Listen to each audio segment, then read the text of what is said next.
So we saw this command pwd ls. Ls minus L means it will list down the all the directories. And also we saw the single dot which denotes the current directory, and double dot which denotes the parent directory or previous directory. Now, if you go and see Linux file system, so there is some default file structure, or even if you go for Windows file system. So most of you are from Windows background. So I'll explain you something which is related with Windows file system first. So if you see this, we have all this default folder, right? Document, favorite, picture, public, Linux. And even if you go inside C drive, program files, program file x86, and users.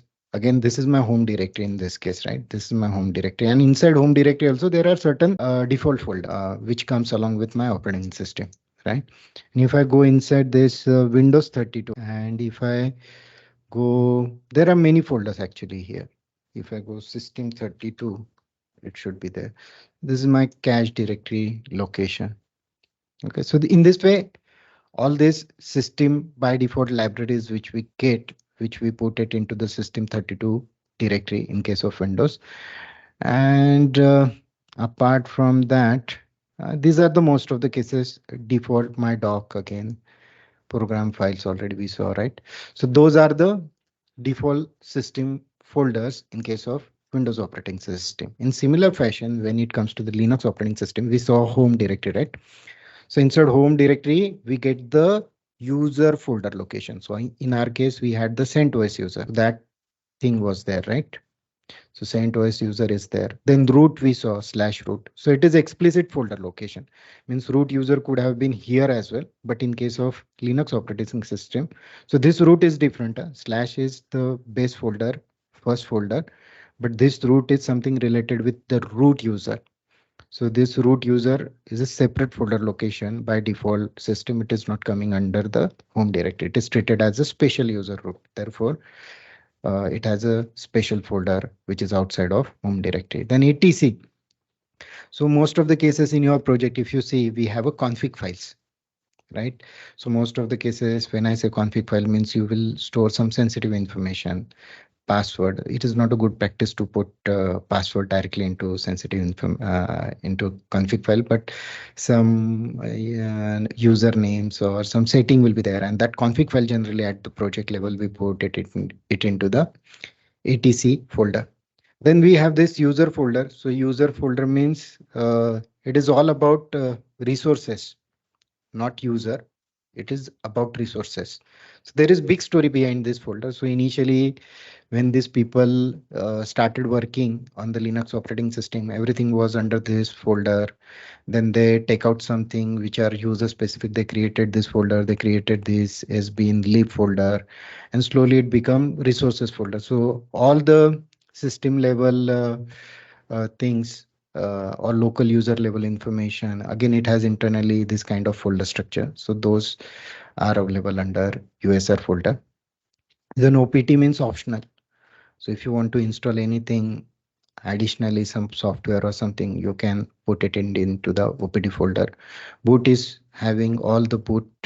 Grub loader is there. So boot, whenever I restart the operating system, so whatever necessary files or executables required, those are under this folders. Lib is all the libraries. So whatever command we were seeing, right? So command related things will be under bin folder, means ls command. So executable of that ls command or pwd command or cd command, that will be under this bin folder. As bin means this is something which is at the network administrator level. So we have netstat means network statistic, fdisk if I want to format the disk. So all network or administrator related command, those you will find under this folder. And when it lib means actual binary executable things, obj files or tdl or jar files. So those will be under lib folder, actual executable of that particular project or software. Where is mainly used for logging. If you want to put your log files, so when you run your program and it generates any log file, so that log file will be generated under this var folder. And apart from that, there are these other folders also. Mnt is for mounting, media is for, again, media means We have USB and other devices. So those mount and media will be under this, and TMP is for temporary location.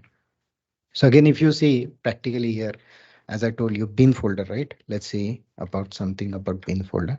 So if I go here and if I try to go to the bin folder, so it is saying, okay, I need to go to the root directory first, right? So I'm going to the root directory, and from there I'm going to the bin directory.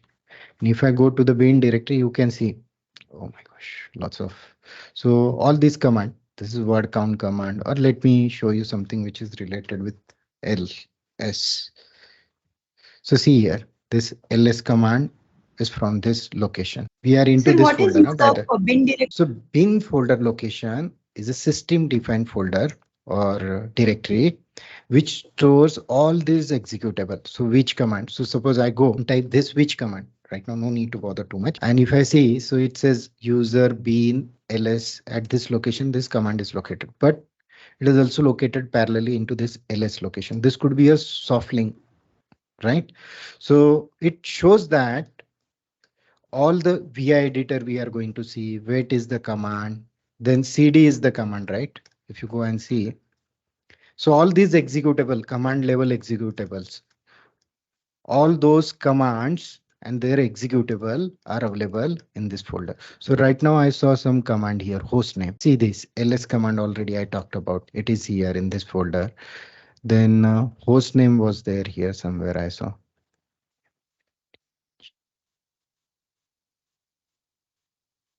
GHC hostname. So if I go and type this command here right now, so that means I'm typing it on the terminal, right? I'm typing it here, but actual call is going to this executable, which is under bin directory location. Okay. And if I type this, call goes to that command, that executable, and it gives me the host name. Got it? So this is the usage of the bin folder. Got it? So whatever we Yes, sir. type and at then some executable runs in the backend. So that is what under this bin folder. And in similar fashion, if you go and see this, there is one sbin folder also. Let me show you that sbin folder also. So we are going to see the sbin folder also. And in sbin folder, you will see all these commands. So these are system administrator commands. So see sc linux means security enhance command. These are there. Then router related commands are there. Then parte, then netstat and all those commands should be here, right? Fdisk command should be here. So all these commands are meant for system. IP tables. IP table means it's a firewall in this case. So IP table, if I run it, just let me show you. So IP table means it will show me the all the ports. Okay, so I need to, so if I want to see the help, so this is tables is a command. And if I want to see the help of that command, so I need to type IP table minus H. Okay, this is the one way by which I can take the help, or otherwise I can use this man command also, IP tables. And if I type the man, so it will give me all the possible syntax and their abbreviation means minus T and their meaning, everything.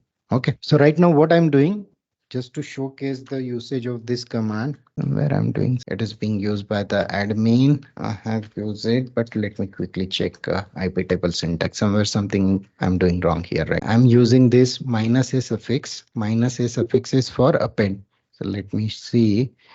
Quickly, I search something related with IP table. This is the syntax they are talking, and still it is not working. It is surprising. So I think in case of these boxes, okay, finally it ran. So input means input port. If there is anything is configured as an input port, let me see something which is related with the output. So no need to worry. Just as it was not executing, so it shows the input traffic and output traffic here. This is like a firewall. So let me explain. I have used this IP table here. So let me explain you. Accidentally, I use randomly some command and it is good to explain it right now. So few minutes back, right? So let me explain the significance of IP table to you people. And we went inside the security group, right? And in security group, we went inside this security group, and there we saw some inbound rule, outbound rules, right? So here you can see In outbound rule means from this box, every traffic is allowed, all traffic is allowed. And while inbound means only port number 22 is open and that traffic is allowed. Just understand, no need to bother too much, whatever I'm saying right now. Just understand right now, my virtual box, my EC2 instance is open for the connection which is on the port number that we saw using SSH. SSH by default uses port number 22. Okay, so I'm able to connect to this box because this port number 22 is open, and that's where from this local instance I'm able to connect to this particular box from my terminal, right? Remote box, which we purchase on the AWS. So this is known as firewall. So here I can create some rule. Even here I can create those rules. Here create security group. These people keep on changing the options. So okay, I go to the edit, and here I can add the rules here. I can add. So you can see all this protocol. HTTP, suppose HTTPS custom. If I want to say allow the traffic from anywhere, so I can ping some HTTP related, if any port is there which requires inbound traffic of HTTPS, that also possible once I open that port on that machine. So this is something which is related with the security firewall. Most of the cases in your job, you must be talking about firewall. So this is what this IP table command. Okay, just for your information. So in this way, whatever system admin commands are there, those are under this sbin folder. Now coming to another part, this etc dev folder means for devices. Again, if we connect various devices, right, like USB, keyboard, sound, so their device drivers and connection related, all the files and drivers will be under this dev folder. etc, if you go and see, so all these conf files are there. You can see these are configuration files. These are all configuration files. Okay. Uh, you can see this KF5 something I saw a few minutes back. IJK. See this. This is something which is related with Kerberos. If you are aware about Kerberos, Kerberos is something which is used for security, single sign-on. So all these config files are available here, and even host names and their things, that configuration at the operating system. So if you go and put it here, host. So see this local host. So 127.0.1, this is known as loopback address. Okay. So this local host name and all those things are also configured under etc folder. Got it? So all the config settings, just remember something called configuration file dot config files we put generally under this etc folder. We are going to see yum command. So yum commands are, it's a separate software. The config files are here. Even password related information. If you go and see, password is something sensitive information, configuration information, right? That is also available under this particular folder, etc folder. So this is my root user, and probably you will get CentOS user also here. We are going to see all these details also. Just remember this dot slash etc file contains some config related information. Okay, now coming to the lib means those will be actual executable binary. If I go to the lib directory right now, and let me go to any one of the, let's go to the Python installation here, which is, I'm just checking anything which is relevant to you people. So Python setup and its packages are installed here. So those must be py packages. So if you go, py is the extension of Python files. PYC is PYO, and PYC is sophistication, they call it. Means compiled version of this py file. Those executables are available here. Okay. So whatever actual executable. So in case of Python, this py files are executable. In case of Java, we have jar files. In case of C#, we have DLL files, .exe files in some of the cases, right? OBJ files in case of C. So all those executable, generally when I create and bundle that package and create the setup. So in this way, all the executable, I'll put it into the this particular location. And similarly, if there are 64-bit executables, so those will go under this slash 64-bit location. So it contains essential shared libraries, kernel modules. So those executables will go under lib folder. Media, these are mount points, means for floppy, CD-ROM, CD recorder, zip, Again, mount means externally temporary mounts points. If you want to create on top of shareable location also, huh? You can create under this directory. OPT is optional. Means suppose you want to install any external package, right? So that external package as a bundle, if you want to create the setup of that package, you can install that under OPT location. So right now there is nothing in this fresh installation of CentOS. So that is OPT. Has been already we talked about, right? System admin commands like putting, restoring, IP tables already we saw, reboot, fdisk, ipconfig. So generally when I run this command ipconfig, which is very common right now, it is co-relatable as you are new. So therefore deliberately I'm showing. So when I run the ipconfig, it gives me the information about IP addresses, correct? So this is my Ethernet. Ethernet means uh, uh, my NIC card information. This is my Ethernet port, and this is my IP address. This is my net mask. This is broadcast, and all the delay. Generally, whenever I want to check my IP address, I'll go for this. So you can see. I don't know whether it's private or public. I think it's a public private IP address, and that we can see here. LO means loopback address. Here, every machine will have by default this address, 127.0.01, and also it is known as localhost. So suppose I want to refer this machine. If you go and see what is the host name of my machine, what is the host name of my machine? This is the host name of my machine, right? But locally on the same box, if I want to refer the same machine via my interface, then I use this hello, and this is my loopback address 110. Every machine will have this by default, by the way. Okay, so this is my loopback address, and this is my ifconfig command to check my IP address. Okay. Then SRV, data for services provided by the file system. So I don't say we have SRV folder here. Okay, SRV folder is there, and let's go inside SRV folder. Let's see what is there. Nothing is there right now. So SRV folder is for data for services provided by this system, web servers. I think server related files and some services related information, it goes to the SRV folders. I have used it very rarely, therefore I checked it deliberately. So web servers and data for services provided by this system.